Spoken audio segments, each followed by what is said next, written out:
सत श्री अकाल फ्रेंड्स, दिव्या संधू यार। तो फाइनली मैं बात करने वाली हूँ दिल्ली टू गोवा वाली राइड के बारे में और आपको मेरी वीडियो ऑलरेडी दिख रही है चलते हुए। तो लेट्स स्टार्ट। तो बेटर अंडरस्टैंडिंग के लिए मैंने first day, second day, third day, fourth and fifth day का जो रूट है वो उसका स्क्रीनशॉट ले लिया है और वो स्क्रीन के ऊपर है।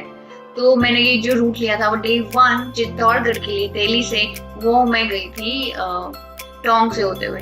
तो जो मुझे प्रॉब्लम आई रूट में वो आई थी जब मैंने टोंक क्रॉस किया था। टोंक के बाद एक्चुअली जो रोड्स हैं वो अच्छी नहीं है, और उसके अलावा जब मैंने जयपुर से निकली टोंक के लिए तो जो रास्ते थे वो गांव से होते हुए जा रहे थे और सीमेंट रोड थी। कहीं से भी स्पीड ब्रेकर आ रहा था, वहाँ पे बहुत ज्यादा स्ट्रीट एनिमल्स हैं और बहुत सारे गोबर है जिसमें बार बार टायर फिसल रहे हैं। तो ऐसा पॉइंट आया था जहाँ पर बिल्कुल सामने स्पीड ब्रेकर था और मेरा जो टायर जहाँ पे मैंने ब्रेक लगाई थी उसके बिल्कुल नीचे गोबर था। मेरा पीछे वाला टायर जो था वो पूरा घूम गया। तो ये सब चीजें हुई हैं वहाँ पर, और ऐसा नहीं था कि मैं डरी थी या कुछ। हाँ, पर थोड़ा मन में होता है कि भाई बस बाइक गिरनी नहीं चाहिए। बैलेंस मैंने कर लिया था क्योंकि मैं इसकी प्रैक्टिस करती रहती हूँ। ऑफ रोड में ज्यादा चलाती हूँ मोटरसाइकिल्स, इसमें मजा आता है। तो प्रॉब्लम मुझे कब आई जब खराब रास्तों से मैं अपनी मोटरसाइकिल लेके जा रही थी और जो मेरे पास बंजी रोप थी वो खराब थी।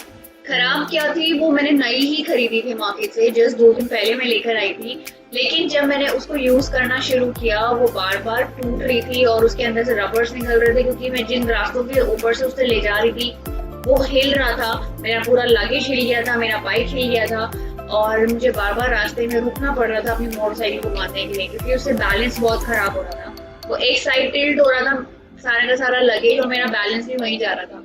और काफी लोगों के एक्सीडेंट इसी रीजन की वजह से होते हैं, क्योंकि उनके बैलेंस नहीं बन पाता है।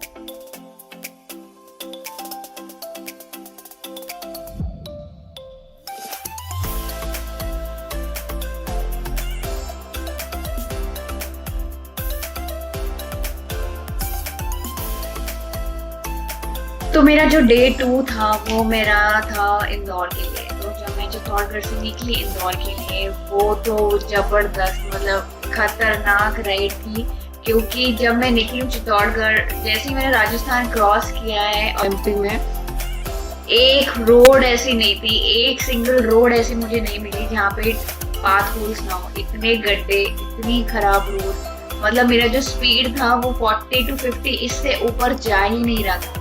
और मतलब पूरा का पूरा दिन मैंने राइड करी है, सिर्फ मतलब ज्यादा किलोमीटर भी नहीं है, ये पूरा दिन मैंने राइड करी है। और न जाने कितनी बार, आई थिंक 6 to 7 टाइम्स जो है मैं रुकी हूँ अपने लगेज को दोबारा बांधने के लिए, क्योंकि इतना ज्यादा हिलने के बाद वो इतना लूज हो गया कि मुझे बहुत प्रॉब्लम आई और मुझे बार बार रुक के उसको बांधना पड़ा, क्योंकि वो बैलेंस नहीं हो रहा था।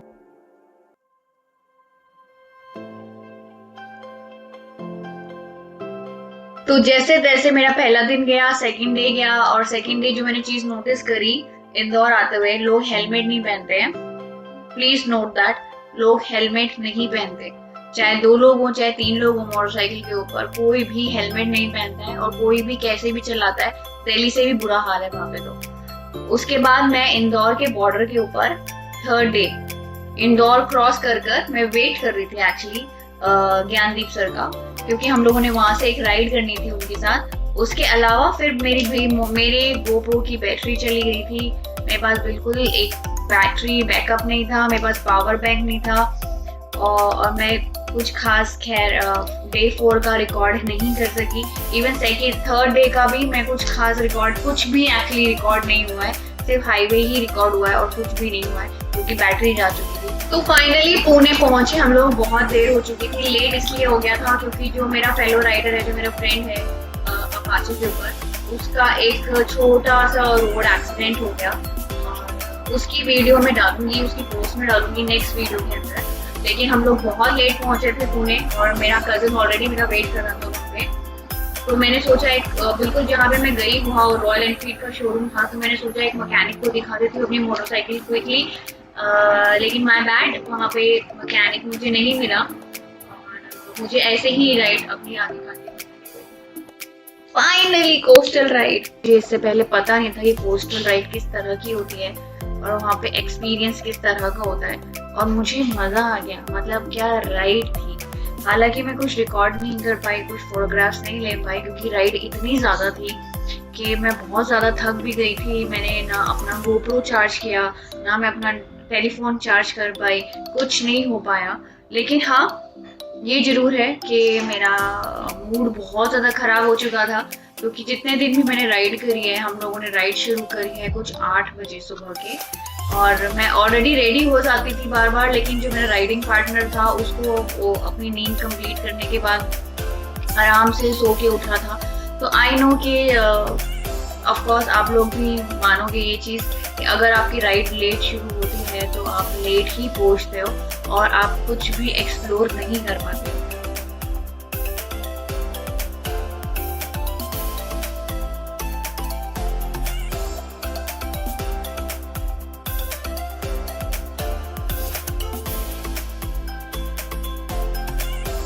रूट बनाया था कि हम लोग अर्ली मॉर्निंग निकलेंगे, हम लोग जगह को एक्सप्लोर करते हुए जाएंगे। लेकिन हुआ ये कि हम लोग निकल ही लेट रहे थे वहां से, बहुत ज्यादा लेट निकल रहे थे, जिसकी वजह से हम जगह एक्सप्लोर नहीं कर पाए। प्लान मैंने बनाया था उस हिसाब से कुछ भी नहीं हुआ और उसने काफी मूड खराब कर दिया था। मैं काफी चीजें, काफी जगह एक्सप्लोर करना चाहती थी जिन जगहों पे मैं पहले कभी नहीं गई हूँ। तो हाँ, मेरा मूड बहुत खराब हुआ। जब भी राइड भी निकलो प्लीज टाइम से निकलो, क्योंकि अगर टाइम से नहीं निकलते आप एक्सप्लोर नहीं कर सकते हो और बहुत ज्यादा मूड खराब हो जाता है। जब एक राइडर ऑलरेडी रेडी हो चुका हो और दूसरा राइडर रेडी ना हुआ हो, एक्चुअली में बहुत बुरा लगता है, बहुत बुरा लगता है।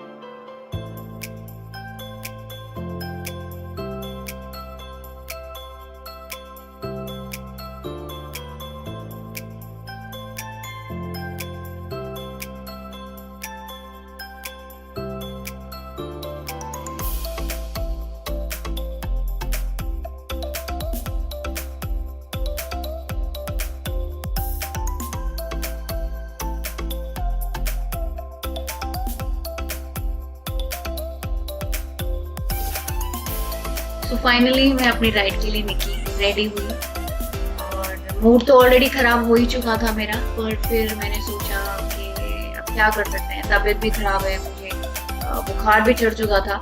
लेकिन एक रूट आया जिसने मेरा पूरा का पूरा मूड ही चेंज कर दिया, कंप्लीटली चेंज कर दिया, और वो था अम्बोली घाट।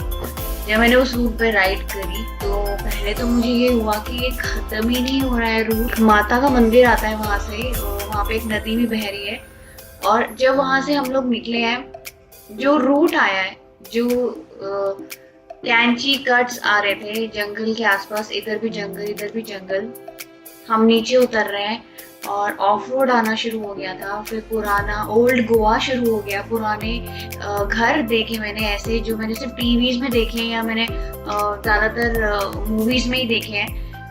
बहुत ही सुंदर लग रहा था वो, और वो देख के और मतलब चैरिश फील हो रहा था, और बहुत अच्छा लग रहा था वो सब चीजें देख के, कि मैं बिल्कुल भूल गई थी अपना मूड, सब कुछ मैंने पीछे छोड़ दिया था और मैं सिर्फ राइड एंजॉय कर रही थी। और वो राइड जबरदस्त थी, इतनी दमदार मोटरसाइकिलिंग राइड थी कि मेरी टेल लाइट लटक चुकी थी।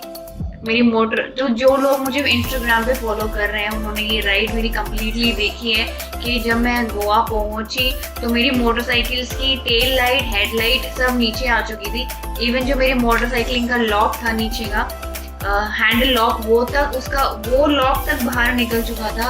इस तरह की राइड थी वो। यहाँ पे मुझे लेफ्ट जाना था और बिल्कुल वो इतना शार्प टर्न था लेफ्ट की तरफ कि मेरा हैंडल जो था वो इतना टाइट हो गया कि वो मुड़ ही नहीं रहा था, वो मुड़ा ही नहीं, और मुझे ब्रेक लगानी पड़ी।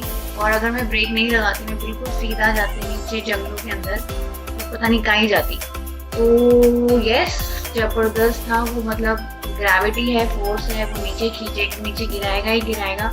तो मतलब मुझे ट्रॉटल देने की भी जरूरत नहीं पड़ रही थी। काफी जगहों पर अपने आप ही मोटरसाइकिल जो है वो चल रही थी और नीचे जा रही थी। मुझे सिर्फ और सिर्फ उसको घुमाना था बस, और कुछ नहीं करना था। राइट करना था या लेफ्ट करना था या ब्रेक, हल्का सा ब्रेक हैंडल करना था, बस दैट्स इट। मैंने उसे बिल्कुल भी ट्रॉटल नहीं किया और अमेजिंग मोटरसाइकिलिंग राइड थी वो, तो मजा ही आ गया था मुझे। हाँ बट मैंने जब वो हम लोग पहुंचे, जब हमने उसको क्रॉस किया, जब हमने ओल्ड गोवा भी क्रॉस कर लिया, क्योंकि आपको मिलेगा ही नहीं टाइम, पूरा रास्ता ऐसा है कि आप सोचते रहोगे कि भाई हाईवे कहाँ आने वाला है, हाईवे नहीं मिलने वाला है आपको, काफी देर तक नहीं मिलने वाला है। और जब वो आया और हम लोग रुके, मैं भी रुकी, मैं अपनी बाइक से उतरी थोड़ी देर के लिए पीस लेने के लिए, मैंने अपना हेलमेट उतारा, तो और भी मोटरसाइकिलिंग ग्रुप्स थे, वो उन लोगों ने जो देखना शुरू किया, उनका जो फेस था वो इतना सरप्राइजिंग था कि उन्हें लगा ये एक लड़का है जो उनको ओवरटेक कर रहा है बहुत देर से। और जब उन्होंने देखा कि वो लड़की है, वो कुछ टाइम तक तो मुझे देखते रहे, कईयों ने तो स्माइल पास करी, और कईयों ने मुझे थम्स अप दिखाया, और हाँ मुझे आके एक राइडर ने बोला कि यू आर अमेजिंग राइडर। अच्छा लगा। क्या बात।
तो फाइनली हम लोग गोवा पहुंच गए। मैं ये वीडियो बना चुकी हूँ गोवा जाते हुए दिल्ली से। अभी एक और वीडियो करनी है मुझे जो है दिल्ली आते हुए, कि मैं जब गोवा से आई हूँ तो मैंने इंदौर का रूट लिया था, लेकिन जब मैं वापस आई हूँ तो मैं गुड़गांव से नहीं आई, मैंने कोई दूसरा रूट लिया था, मैं राजस्थान नहीं गई थी। तो आई होप आपको ये वीडियो पसंद आया हो। Do let me know.